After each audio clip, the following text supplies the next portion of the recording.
When Mount St. Helens erupted on May 18, 1980, people in Spokane said, "Thank goodness we're 290 miles away from that disaster." And then, a few hours later, they turned their eyes to the west, and they saw something dark, ugly, and ominous, a giant black cloud filling the horizon, and it was headed right toward them.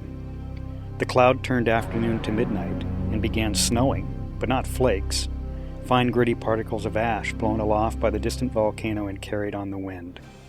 Soon up to an inch of the stuff turned Spokane gray. To the west and south it was far worse. Yakima was buried. Ritzville was blanketed with 4 to 6 inches. In Moses Lake, a resident reported, "There's no sun or moon." Once the ash hit the ground, it refused to stay put. A passing car, a passing truck, even a footfall caused it to billow up again in a choking cloud. The afternoon air show at Fairchild Air Force Base was abruptly canceled, but many of the expected 60,000 spectators now had no way to get home. Driving in Spokane was already treacherous, but for those who had arrived from the west or south for the Lilac Festival weekend, it was impossible. Interstate 90 was closed from Spokane all the way to North Bend, on the far side of the Cascades.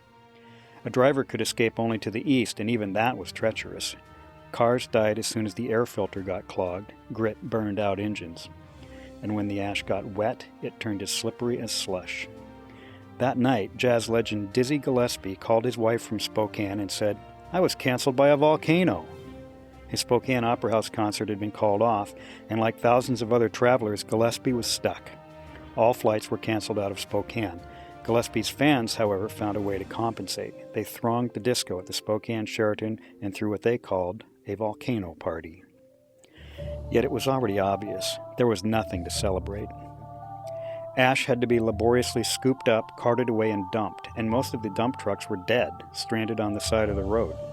Meanwhile, real fear and panic had set in. Rumors spread about killer ash. It was not toxic, but it was certainly stifling. People were afraid to open their doors for even a few seconds. Residents were warned not to venture out without a face mask. All schools and most businesses were closed. In Ritzville, life was even grittier. About 2,500 motorists were stranded in this town of less than 2,000. Travelers filled every motel, every school gym, every church, every public space. They were even camped out in the corridors of the hospital. Food and tempers were running short. On Tuesday, about 100 stranded motorists in Ritzville revolted. They defied the state patrol and started west on I-90 in a dusty caravan.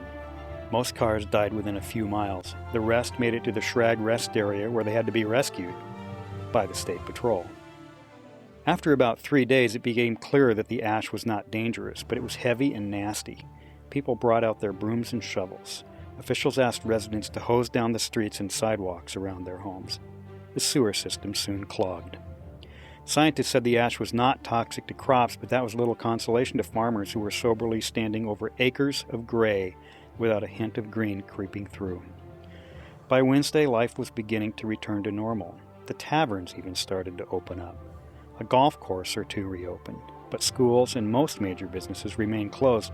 The city council passed an ordinance requiring people to remove the stuff within 10 days.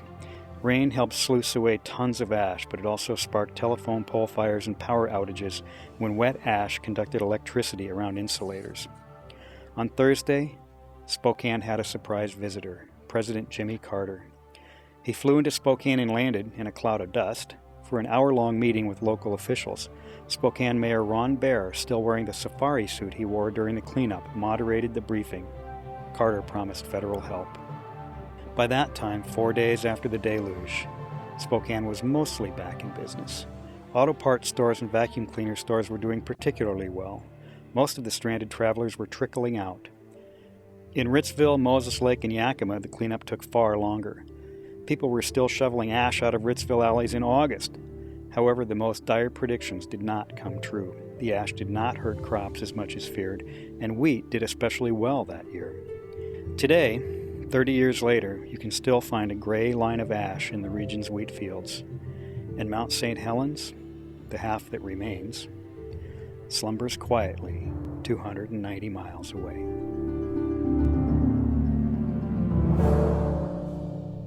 This is Jim Kershner for Spokesman.com.